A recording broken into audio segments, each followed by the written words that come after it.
Praise the lord. బలవంతుడును అధిక శక్తి సంపన్నుడైన యేసుక్రీస్తు ప్రభుల వారి పరిశుద్ధ శుభనామములో మీరును బలవంతులై శక్తివంతులుగా ఉందురుగాక. ఈ దినపు యేసయ్య జీవపు మాట. కొరింథీలకు రాసిన మొదటి పత్రిక 16వ అధ్యాయం 13వ వాక్య భాగము. బలవంతులై ఉండుడి.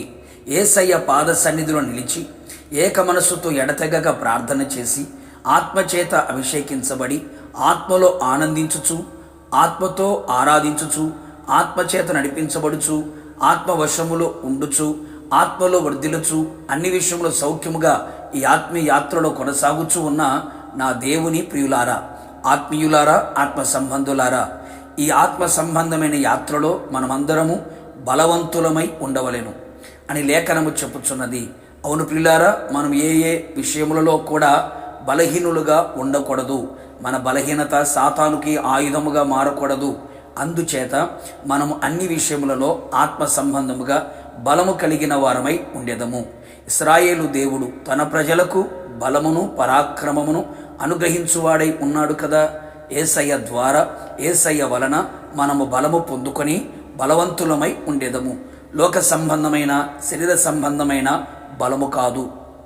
అనేక మంది ఈ లోక సంబంధమైన కుల బలము, మత బలము, డబ్బు బలము, అధికార బలము, పదవి బలము, బంధు బలము కలిగి ఉన్నారు. శరీర సంబంధమైన బలము కలిగి ఉన్నారు. ఈ బలము ఒక రోజున నశించిపోవును, లేకుండా పోవును, తుడిచిపెట్టబడును.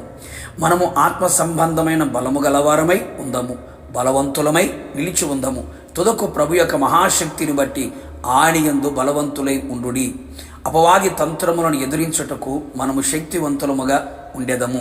విశ్వాసములోను, ప్రార్థనలోను, ఆత్మలోను, వాక్యములోను, పరిచర్యలోను, పరిశుద్ధతలోను, ఆయనను సంతోషపరిచే విషయములోను, ఆయనకు అనుకూలముగా ప్రవర్తించే విషయములోను బలహీనులుగా ఉండకూడదు.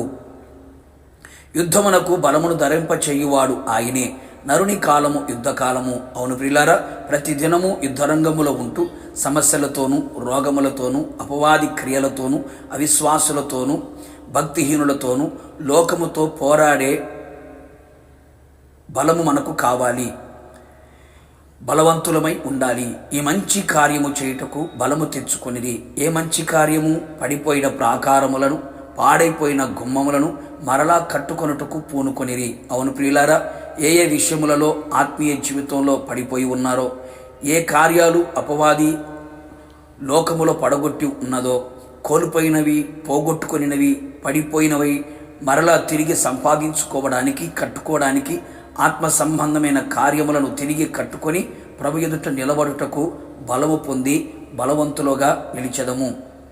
ఆత్మీయ ప్రయాణములో అలయక పరిగెత్తునట్లు, సమస్యలక నడుచున్నట్లు నూతన బలము పొందుకొని బలవంతులమై ఉందము. అందుచేత దేవుని కృప వలన అభిషేకము ద్వారా అధిక బలము పొందేదము.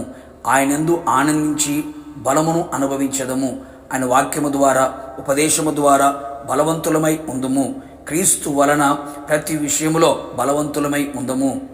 మహిమగల రాకడలో బలవంతుడని యేసు ఎదుట బలవంతులమై నిలిచెదము. బలమైన పట్టణములో యుగయుగములు యేసుతో ఉండేదము. ప్రార్థన. కృపా కనికరము కలిగిన మా ప్రియ పరలోకపు తండ్రి, నీ పరిశుద్ధమైన పాదములకి కోట్లాది స్తోత్రములు. నమ్మదగిన దేవుడు, మంచి దేవుడు, నీ ప్రజలు బలవంతులై ఉండాలి అని మీరు కోరుకున్న దేవుడు ప్రభా, మీకు స్తోత్రం. అవును తండ్రి, మీ కృప ద్వారా, అభిషేకము ద్వారా, వాక్యము ద్వారా, ఆత్మ ద్వారా, మీలో ఆనందించుట ద్వారా, ఎదురు చూచుట ద్వారా మేము బలము పొందిన వారిగా, యుద్ధరంగములో జయమును పొందేవారిగా, ప్రయాణములో అలసిపోకుండానట్లుగా, తిరిగి ప్రాకారములన్నీ కట్టుకొని ఆత్మీయ జీవితంలో స్థిరపడినట్లుగా కృప దయచేయమని, బలవంతులుగా మార్చి మీ రాకడలో మేమంతా మిమ్మల్ని ఎదుర్కొనే భాగ్యమును దయచేయమని, ఏ ఒక్కరు బలహీనులు కాకుండానట్లుగా మరొకసారి కృప దయచేసి బలవంతులుగా మార్చమని యేసు నామములో అడిగి పొందుకొని ఉన్నాము తండ్రి. ఆమేన్. నిశ్చయముగా మీరును మీ కుటుంబ సభ్యులందరూ క్రీస్తులో బలవంతులై ఉందురు గాక. బలమైన పట్టణములో చేర్చబడుదురు గాక. God bless you.